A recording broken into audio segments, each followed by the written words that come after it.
Olá, seja bem-vindo ao programa Espiritizar. Certamente você já ouviu falar sobre os chakras. O que são eles? E qual relação com o fluido vital? Esse é o nosso tema de hoje. Olá, estamos juntos novamente para mais uma videoaula do curso sobre fluidoterapia espírita. Na videoaula de hoje, nós trabalharemos os chakras do perispírito e as suas funções físicas, psíquicas e espirituais. É muito importante para o médium aplicador de passes ter noções sobre o funcionamento dos chakras. É o que nós veremos na videoaula de hoje. Inicialmente, vamos refletir sobre o que são chakras. Os chakras são centros de energia que existem no interior do corpo fluídico do espírito. No nosso perispírito, nós temos todos os órgãos que também existem no corpo físico e mais alguns órgãos especiais. Esses órgãos especiais que só existem no perispírito, eles têm esse nome chakras ou centro de força, que é a mesma coisa, mas a palavra chakra ela já está praticamente estabelecida na língua portuguesa como uma palavra sânscrita que significa círculo, como nós estamos vendo na tela. Eles são denominados chakras, esses centros de força, que a palavra mais próxima em português é círculo. Na verdade é um círculo de energia. Os chakras são vórtices de energia sutis que têm movimentos circulares de expansão e contração nos sentidos vertical e horizontal. Então os chakras fazem esse movimento de expansão e contração tanto no sentido horizontal quanto no sentido vertical. Então é um vórtice rodopiante de energia que tem esse movimento circular, que a palavra chakra é a palavra sânscrita que mais se aproxima dessa ideia do centro de força. Esses movimentos podem ocorrer de uma forma lenta ou rápida, dependendo do nível de energia que está impregnando o chakra. Se o chakra está com excesso de energia, vai haver uma lentidão no próprio processo de contração e expansão do chakra. Quando há uma falta de energia, essa contração pode ser mais rápida. E quando o chakra está com energia exatamente como deve ser, a contração e a expansão vão ser na velocidade normal. Vejamos agora a função dos chakras. Cada chakra troca energia com o campo de energia universal. Por isso é importante normalizar o fluxo de energia que pode estar inibido ou congestionado. Quanto mais energia deixamos fluir, mais sadios nós seremos. Então os chakras, todo o fluxo de energia, os próprios passes magnéticos, eles são transmitidos a partir do 7º chakra, que fica aqui no topo da cabeça, distribuído para os demais chakras a partir do 4º, que fica aqui no centro do peito. Então essas energias, elas necessitam estar sempre em mobilidade, nem estagnada, nem inibido. Quanto mais o fluxo de energia se faz nos chakras, mais saudáveis nós seremos. As doenças no sistema específico energizado por determinado chakra é causada por um desequilíbrio de energia que se encontra aumentada ou diminuída, ou por uma obstrução do seu fluxo. Então os chakras, eles podem estar inibidos ou congestionados. Nós vamos ver em futuras videoaulas o que gera a inibição e a congestão de cada chakra. E ela pode estar também o fluxo estar obstruído. O fluxo de energia que se dá do 7º chakra, no topo da cabeça, até o 1º chakra, bem aqui próximo do cóccix, esse fluxo de energia, muitas vezes ele é bloqueado, ele é inibido, ele é congestionado, e todo esse processo de congestão, inibição ou bloqueio do fluxo de energia vão produzir as doenças. Então vejamos agora a função dos chakras. Os chakras servem de mecanismo de ligação entre a matéria física e a sutil. Eles fazem parte de uma rede maior de energias sutis. Cada chakra liga-se ao corpo físico por meio de um plexo nervoso e uma glândula endócrina. Então, qual é o significado disso tudo? Nós somos um ser espiritual, temos um perispírito e temos um corpo físico. O espírito e o perispírito estão intimamente ligados.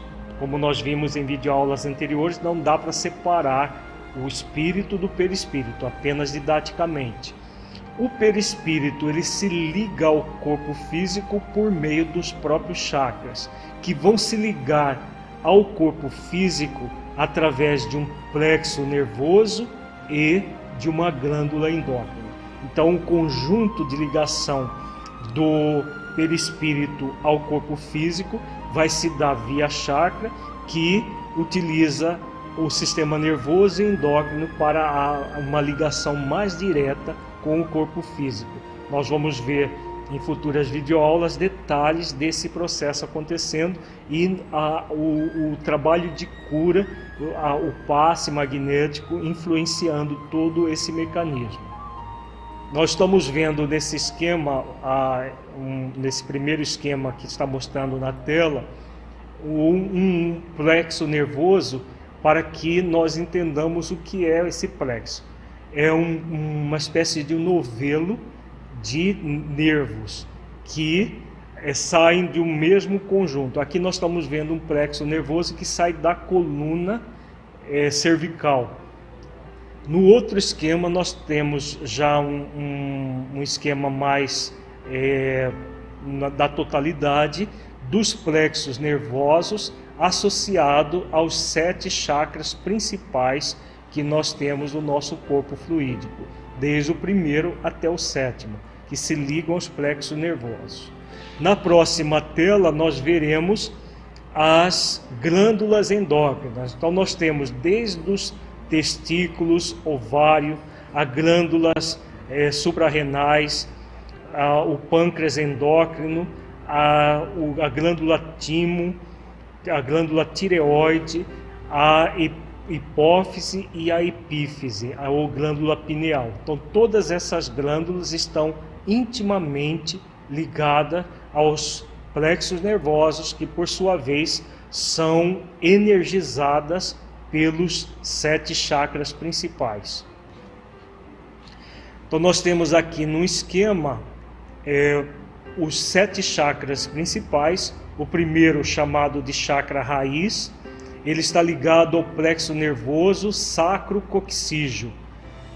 O sistema fisiológico ligado a esse chakra é o gênito urinário e o sistema endócrino as suprarrenais. As glândulas suprarrenais são 2 glândulas que ficam sobre os rins, por isso o termo suprarrenal.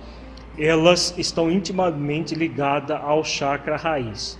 O segundo chakra é o chakra sacro, o plexo nervoso é o próprio sacro, o sistema fisiológico é o reprodutivo e o sistema endócrino as gônadas, testículo nos homens e ovários nas mulheres.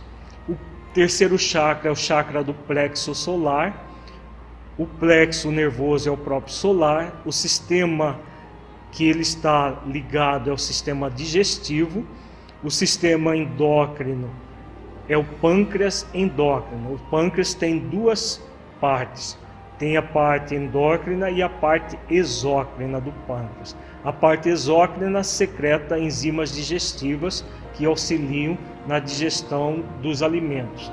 E a parte endócrina do pâncreas secreta 2 hormônios importantíssimos no metabolismo do nosso corpo, o glucagon e a insulina. O glucagon é importante no metabolismo dos líquidos do corpo, da excreção dos líquidos, e a insulina dos açúcares que nós nos alimentamos e vão circular no nosso corpo através do sangue, e a insulina controla todo o metabolismo dos açúcares no nosso corpo.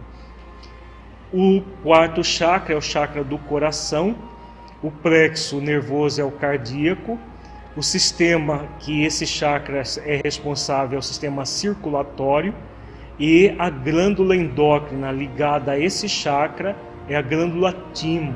A glândula timo é a glândula importantíssima do sistema imunológico do nosso corpo, que proporciona a defesa do nosso corpo contra micro-organismos e outras substâncias externas ao nosso corpo.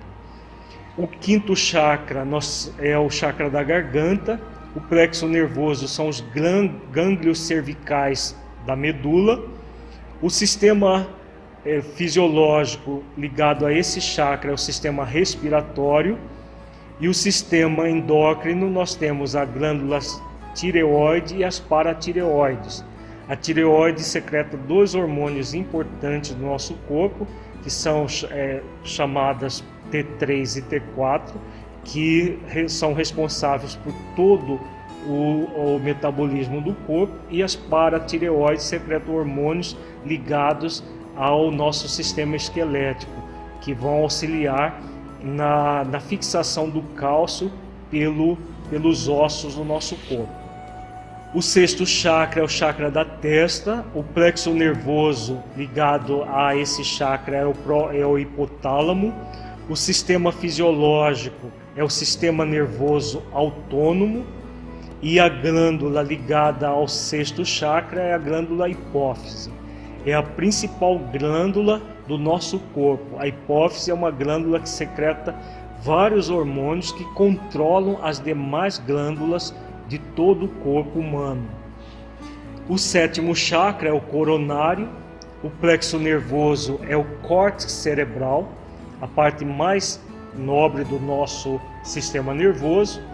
O sistema fisiológico é o sistema nervoso central, onde ocorre o controle central de todas as funções humanas, e a glândula ligada ao coronário é a glândula pineal. É a glândula mais importante para o nosso psiquismo.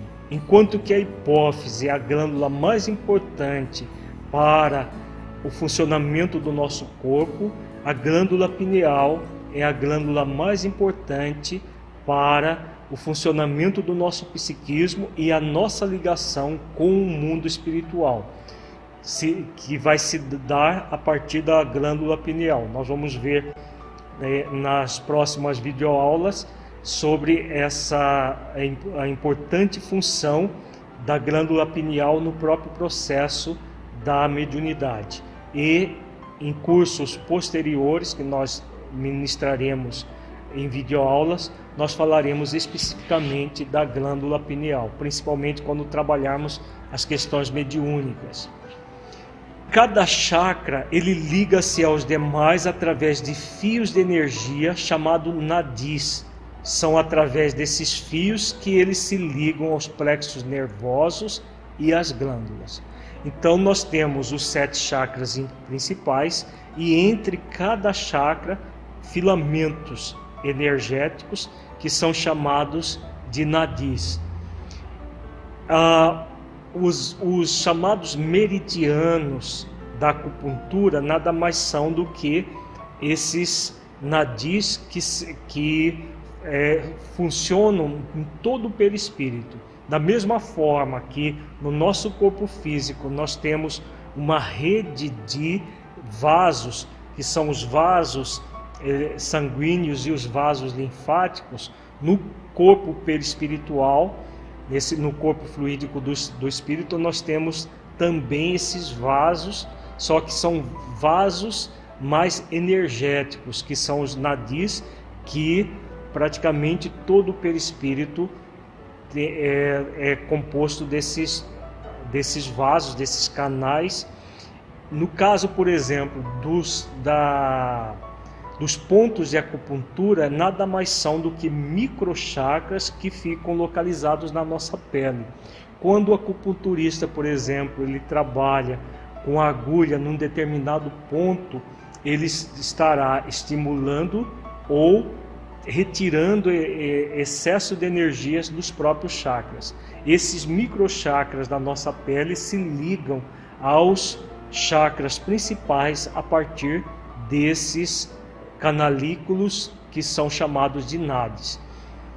Então vejamos aqui nesse esquema esses canalículos chamados de nadis. Nós estamos vendo na primeira esquema os 7 chakras principais, e no segundo esquema é um esquema de acupuntura que mostram os chamados nadis. Nós estamos vendo agora nesse esquema os 7 chakras principais e as funções psíquicas de cada um deles. O primeiro chakra é o chakra da segurança, o segundo chakra, o chakra do prazer, o terceiro do poder, o quarto do amor, o quinto do conhecimento, o sexto da inspiração e o sétimo da transcendência.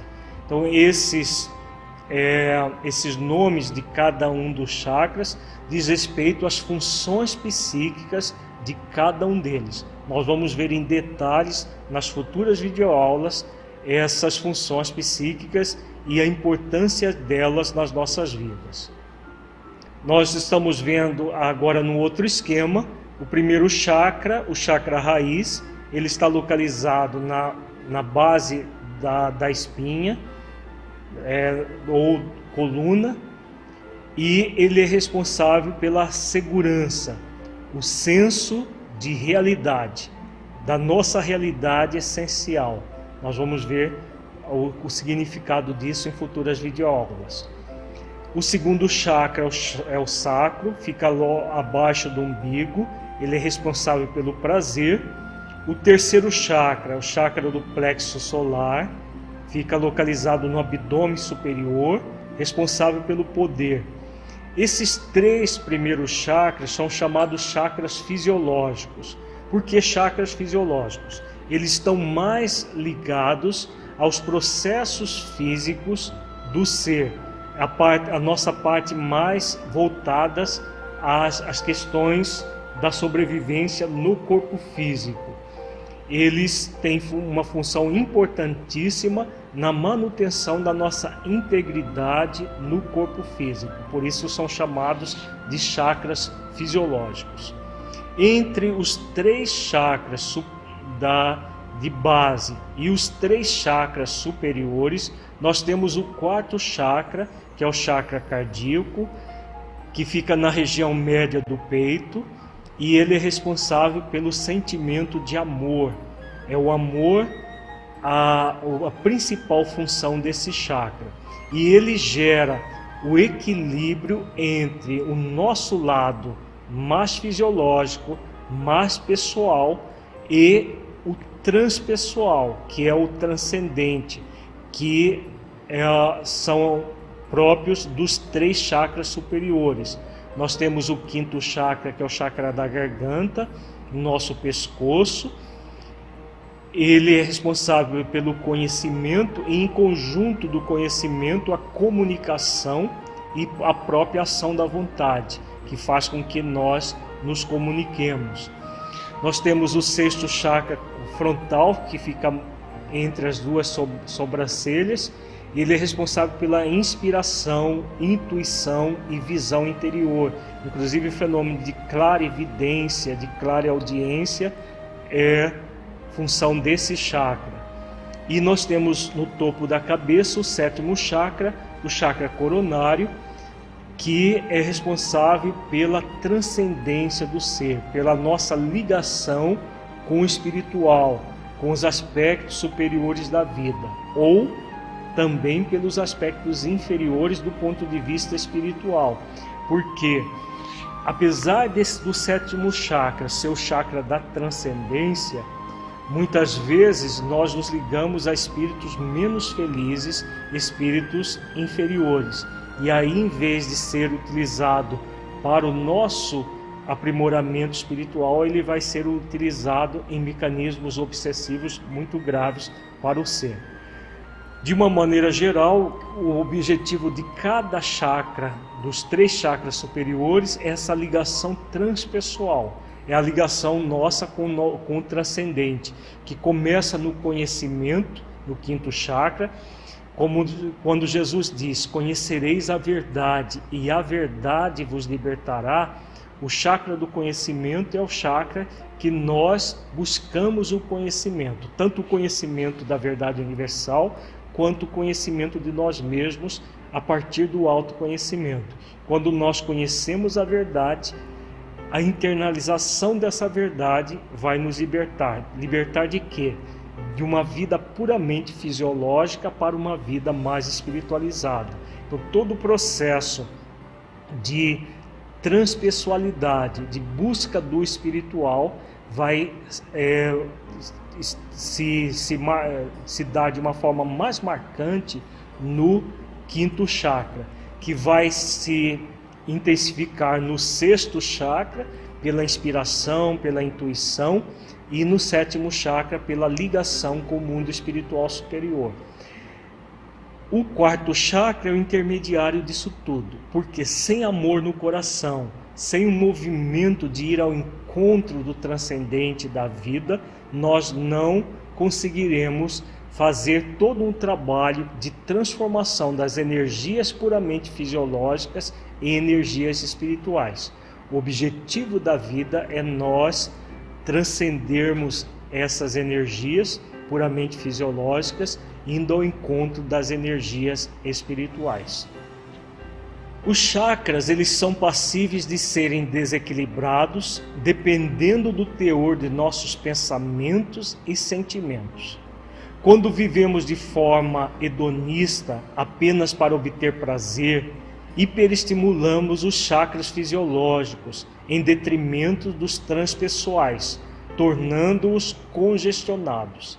Da mesma forma, quando reprimimos os chakras fisiológicos devido ao puritanismo, criaremos desequilíbrios nos quais hipoestimulamos os chakras, de modo que a energia se torne inibida. Então, nós estamos vendo aqui que todo o processo de busca do prazer, simplesmente pelo prazer, de uma forma hedonista, em que nós buscamos o poder para obter cada vez mais prazer, a nossa vida ela passa a ser apenas utilizada como instrumento do prazer num processo hedonista. O que vai acontecer? Nesse processo hedonista, nós vamos congestionar os 3 primeiros chakras. É o que nós estamos vivendo, principalmente nos nossos dias. As pessoas buscando a qualquer custo essa vida de prazer. No sexo, nas drogas, no poder, na má utilização do dinheiro, em todas as áreas que produzem um profundo sensualismo. Todas as vezes que nós fazemos isso, o resultado é a hiperestimulação dos 3 chakras fisiológicos, que produzirão um bloqueio de energia, que estarão afetando o 4º chakra e os chakras superiores também. Da mesma forma, quando nós inibimos os chakras, porque temos um movimento puritano no sentido de acreditarmos que é pecaminoso o prazer, que a vida, que nós devemos buscar uma espiritualização forçada, de uma forma coerciva, o que acontece? Nós hipoestimulamos os chakras fisiológicos, que também essa hipoestimulação repercutirá no 4º chakra, no chakra do amor, que repercutirá nos 3 chakras superiores. Então nós devemos, com relação às energias, buscar o equilíbrio, nem repressão, nem exacerbação do nosso lado fisiológico, mas a utilização dos 3 chakras, sempre buscando a transcendência do ser. O mecanismo do passe, todo o trabalho com relação ao passe, é um grande instrumento de auxílio para que nós possamos fazer esse trabalho de utilizar das energias fisiológicas no processo de espiritualização nosso, como instrumentos úteis que nos tornamos dos benfeitores espirituais na aplicação de paz. Então nós estamos vendo a importância das nossas escolhas. Nós podemos escolher entre o desequilíbrio da hipoestimulação, o desequilíbrio da hiperestimulação e o equilíbrio da estimulação adequada dos nossos chakras. Vai depender do uso da nossa vontade, da canalização das energias que todos nós temos capacidade de realizar. Estamos vendo agora nessa tela o tipo de desequilíbrio na energia dos chakras. Pode haver a congestão das energias. Quando os chakras estão congestionados, vai haver uma tensão, uma tendência à irritação, à ansiedade, à agitação, à violência. Tudo isso provoca a congestão dos chakras. A congestão dos chakras produz a congestão dos órgãos e vai gerar doenças como hipertensão arterial, gastrites, úlceras, hipertireoidismo, hiperglicemia, artrites, cefaleias, que são doenças próprias desse congestionamento das energias. Então imaginemos, por exemplo, só para título de comparação, o trânsito congestionado. Quando o trânsito está congestionado por excesso de carros, o que acontece? O fluxo de carros se dá de uma forma muito lenta. Então, quando há congestão de energias, há todo um processo de excesso de energias e a energia não circula. Então, produzindo doenças como as gastrites, as úlceras, a hiperestimulação da glândula tireoide, etc. Quando há falta de energias, vai acontecer uma inibição dos chakras. Essa inibição é produzida pela inércia, por uma hipotonia, desânimo, depressão. Tudo isso vai produzir inibição de energias. A inibição das energias inibe os chakras, que vão inibir os órgãos e as glândulas, gerando doenças como hipoglicemia, hipotensão, cansaço, sonolência, hipotireoidismo, etc. Então são doenças próprias da falta de energia. Então voltemos ao trânsito para nós entendermos. Imaginemos um dia que o trânsito passa muito pouco carro, né? Um domingo, um feriado, que são também a energia, a quantidade de carros que circulam é pouca, é mínima, também gerando um fluxo de carros bem menor. Então, tanto o excesso gera um fluxo de energias menor, porque elas ficam excessivamente congestionadas, quanto na inibição, que é a falta de energia. Tanto uma situação como outra gera desequilíbrios nos chakras, inibindo ou congestionando, hiperestimulando o chakra. Vejamos agora, neste esquema, qual é a causa de desequilíbrio nos chakras. A causa do desequilíbrio é produzido pelo egocentrismo. A pessoa egocêntrica, ela está voltada simplesmente para si própria e voltada principalmente para os 3 chakras fisiológicos, principalmente o terceiro chakra, que é o chakra do poder. Existem 2 tipos de egocentrismo. Existe o egocentrismo voltado para dentro e o egocentrismo voltado para fora. O egocentrismo voltado para dentro é aquele onde os sentimentos egóicos evidentes predominam. Que sentimentos egóicos são esses? Egoísmo, orgulho, vaidade, presunção, a ansiedade. Todos os sentimentos negativos que nos caracterizam são os sentimentos chamados de egóicos evidentes.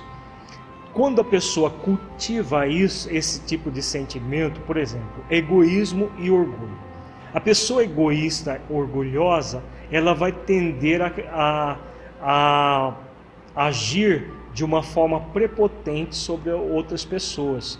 Então tudo isso diz respeito ao mau uso do terceiro chakra. Em vez de usar o chakra equilibradamente para exercitar o poder, a pessoa abusa do poder agindo de uma forma coerciva, de uma forma prepotente.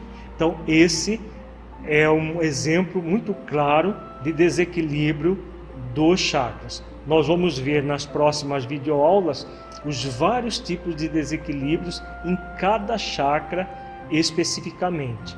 Nós temos também o egocentrismo voltado para fora, onde os sentimentos egóicos mascarados predominam.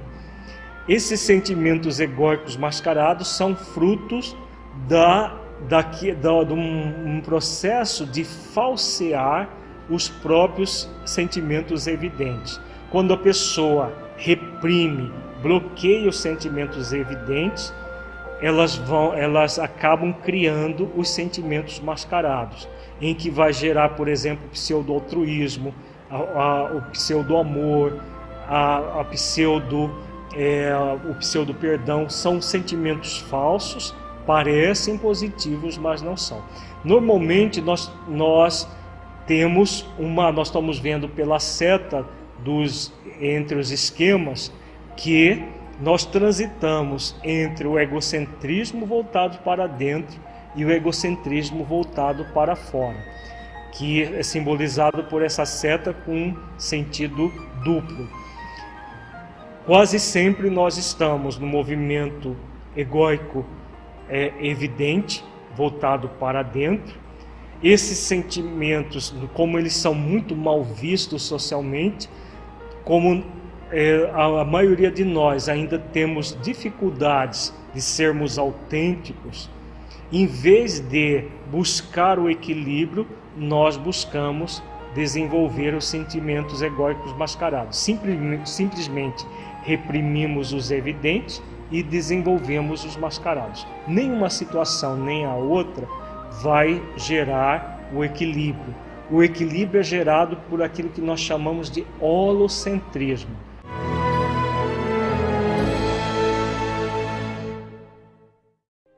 Para que um rio seja caudaloso e forte, é preciso que tenha margens seguras para conduzi-lo.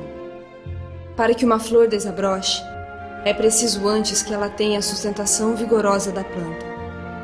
Para que sejamos pessoas de bem, é preciso nos qualificar, humanizar, para espiritizar.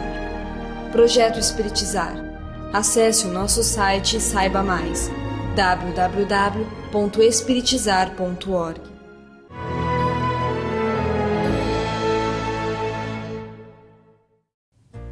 Como vimos, os chakras servem de ligação entre a matéria física e a sutil.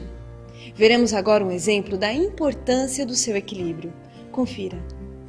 Vejamos na próxima tela algumas explicações de Clarencio no livro Entre a Terra e o Céu, de André Luiz, sobre os chakras, também chamados de centros de força. Então vejamos o que Clarencio diz a André Luiz.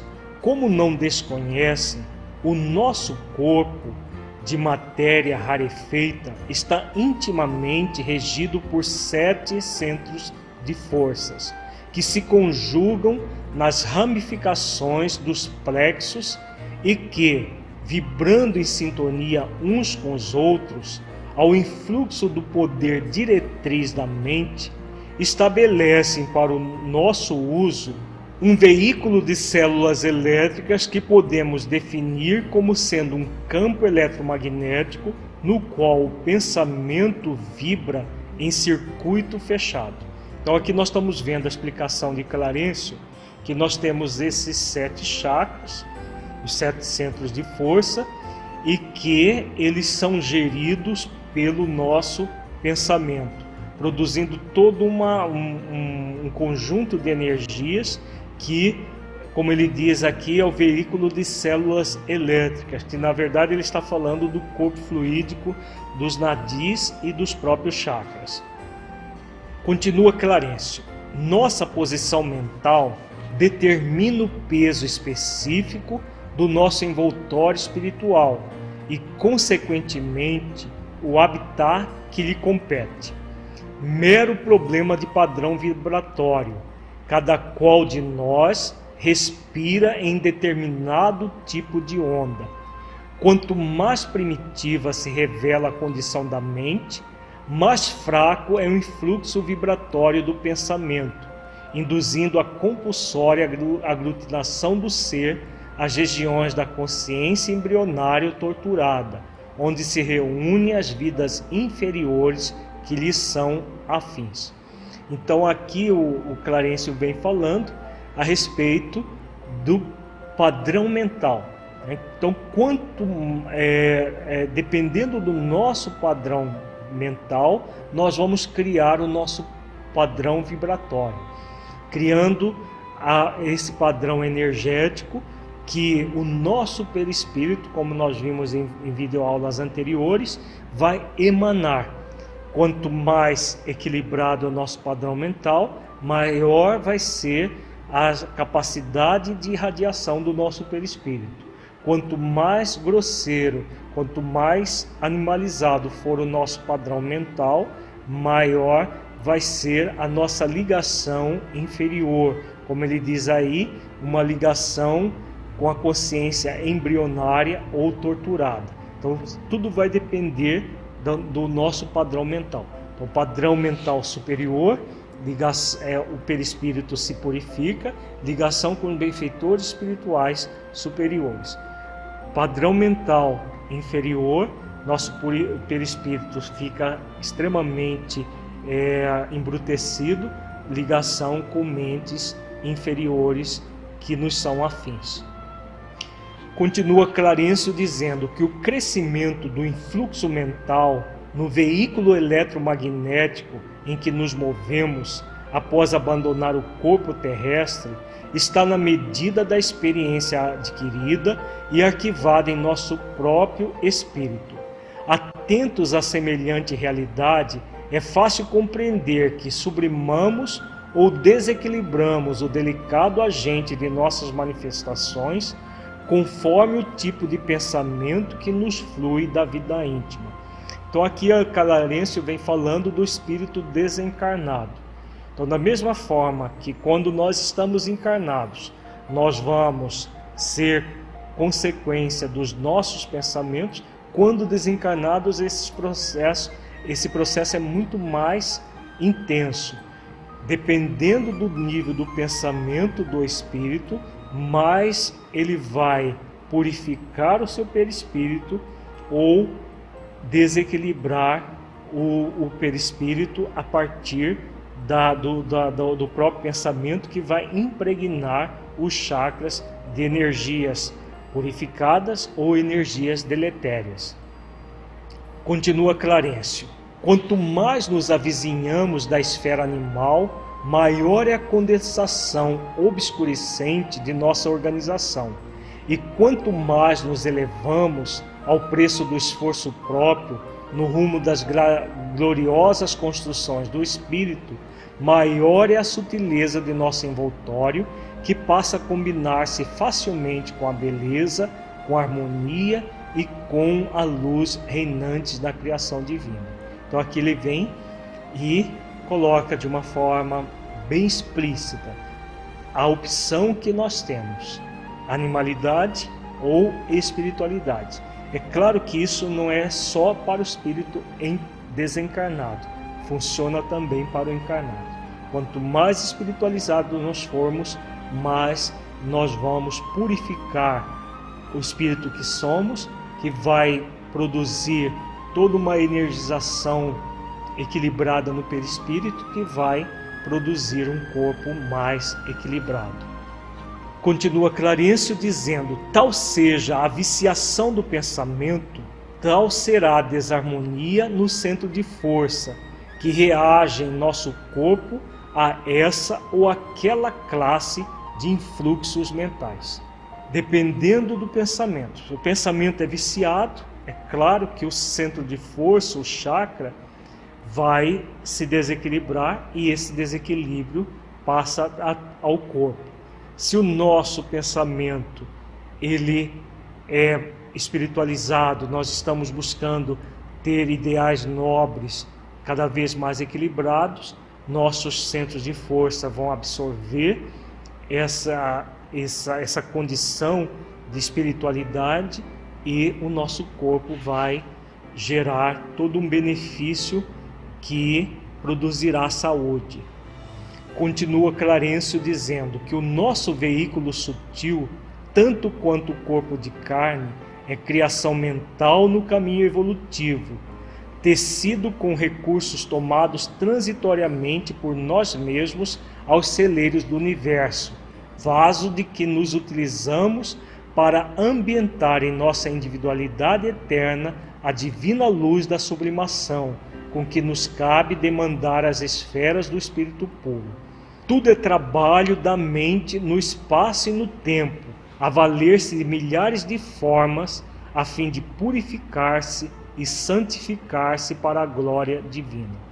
Então Clarencio vem falando, a respeito de todo esse processo que nós vimos em videoaulas anteriores, que tanto o corpo físico quanto o perispírito vem do fluido cósmico universal, dessa mesma origem, e que todos nós estamos aqui, estamos encarnados para purificar a nossa intimidade, demandando as esferas do Espírito puro.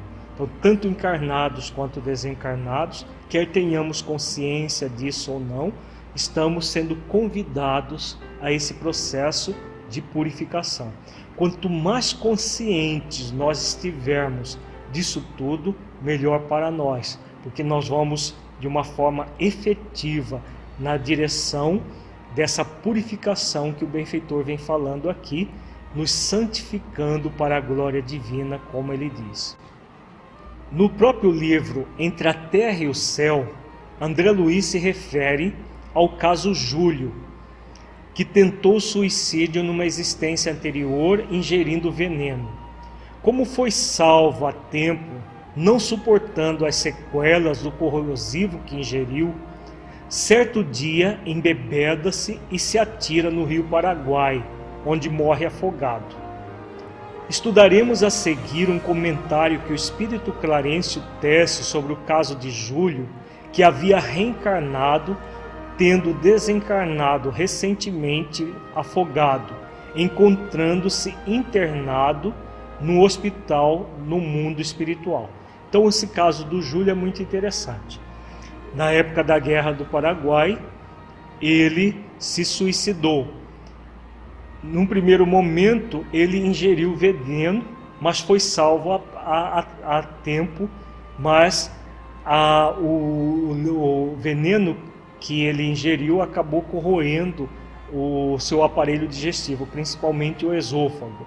E ele, não suportando essas sequelas, acaba se atirando no rio Paraguai e vem a desencarnar afogado.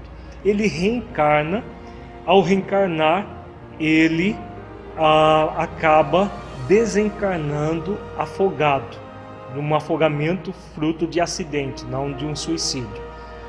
E agora ele está no mundo espiritual aguardando uma futura reencarnação, que no livro Entre a Terra e o Céu, o André Luiz descreve todo o processo de reencarnação dele, depois dessa que ele teve como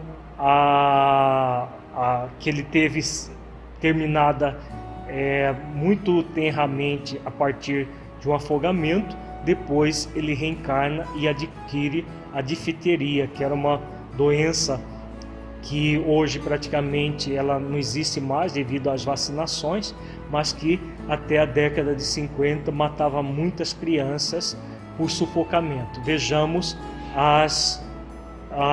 o texto onde André Luiz descreve todo o caso dele. Quando a nossa mente, por atos contrários à lei divina, prejudica a harmonia de qualquer um desses fulcros de força de nossa alma, naturalmente se escraviza aos efeitos da ação desequilibrante, obrigando-se ao trabalho de reajuste. No caso de Júlio, observamo-lo como autor da perturbação no centro laríngeo, alteração que se expressa por enfermidade ou desequilíbrio, a acompanhá-lo fatalmente à reencarnação. Então aqui Clarencio vem falando que todos esses atos anteriores do Júlio, suicidando-se, primeiro ingerindo veneno sem conseguir e depois se afogando, produziu uma lesão no quinto chakra, que é o centro laríngeo, que produziu a própria questão do afogamento. E vejamos a continuidade, o que o benfeitor diz. E como sanará ele semelhante deficiência? Perguntei, edificado com os esclarecimentos ouvidos. Aqui uma pergunta de André Luiz. Com a serenidade invejável de sempre, o ministro ponderou.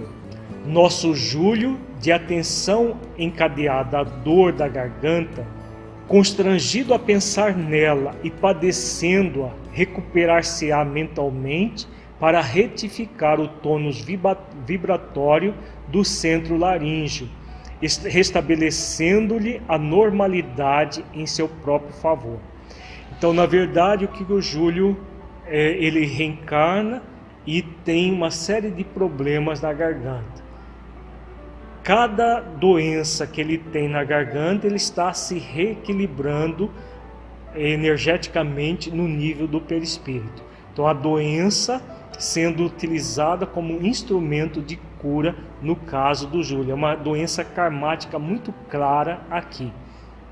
Continuemos o texto. E de certo, para agravar com mais segurança a elucidação, concluiu: Júlio renascerá num equipamento fisiológico deficitário que de algum modo lhe retratará a região lesada a que nos reportamos. Sofrerá intensamente do órgão vocal, que sem dúvida se caracterizará por fraca resistência aos assaltos microbianos, e em virtude de o nosso amigo haver menosprezado a bênção do corpo físico, será defrontado por lutas terríveis, nas quais aprenderá a valorizá-lo. De fato, logo depois, Júlio reencarna com deficiências nos órgãos da garganta, vindo a desencarnar vitimado pela difteria laringotraqueal, que é uma forma grave de difteria em que a infecção se estende à laringe e à traqueia, ocasionando, além de congestão e edemas locais, a instalação de pseudomembrana com sufocação. Então o Júlio ele acaba reencarnando, tem a difteria, que era uma doença muito grave nessa época que ele reencarna, a década de 40, 50 do século passado, e sofre uma sufocação para se quitar perante a lei divina os débitos que ele trazia do passado. Então ele lesa com o suicídio o centro laríngeo e com as doenças que passou a ter em tenra idade e com a difteria que foi fulminante, ele acaba por recompor o perispírito a partir da dor. Exatamente como nós vimos no seminário sobre o suicídio que nós trabalhamos anteriormente, todas as vezes que nós defraudamos as leis divinas, nós estamos incorrendo em mecanismos muito dolorosos. Então nós colocamos esse caso apenas para exemplificar que muitas vezes determinados problemas eles não têm uma solução imediata, eles só terão uma solução a curto e médio prazo e às vezes até em longo prazo, como o caso de alguns suicidas, mas o objetivo da doença é a recomposição perispiritual. Nós vimos essa primeira videoaula sobre os chakras, que foi uma videoaula preliminar. Muita paz a todos e até a próxima videoaula. Agradecemos a sua companhia. Para saber mais sobre o projeto Espiritizar, acesse o nosso site www.espiritizar.org. Nos vemos na nossa próxima videoaula. Até lá!